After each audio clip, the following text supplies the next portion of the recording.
Nu Jaapaneera daadhatee amma Jaapanee kunini riisoosiin qabu lafaa diqqoo humna nama baay'ee qabu duri achirratti hiyyeessa ture. Amma achirratti akkamiin akka ganzaba argamuu goote tokko human resource jajjabeessee waan oomishe ala gurgure dorarii fide. Tana malee furmaata kana isaan hin qabu.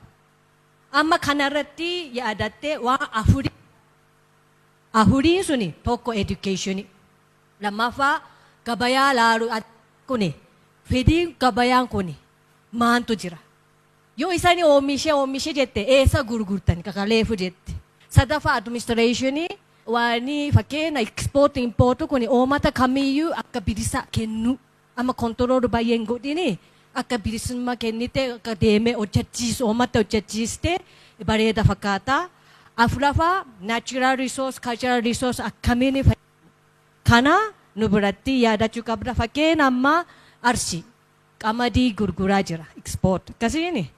Amma nu bira Boqqojjii campus Arsii University irratti garbuu irratti maashina Jaapan tokko fidee garbuu irratti waa oomishee garii argachuu jira.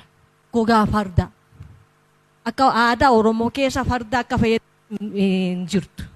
Garuu gogaa fardaan kunini isanii fayyadamutti hin jirtu. Fardaan kunini hin qaru gogaan godhu. Aadaa deemee achumaan du'ee achumaan kasaarta.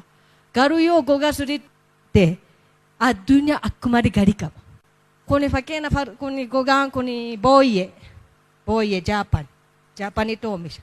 Gogaa fardaa akkuma gatiin qaba Faransaay warra Farenjii Jaapanii gogaa akkana sirreesti fardaan sun isaan kasaaru gatuu jiru sun inni fayyadamuu hin danda'u.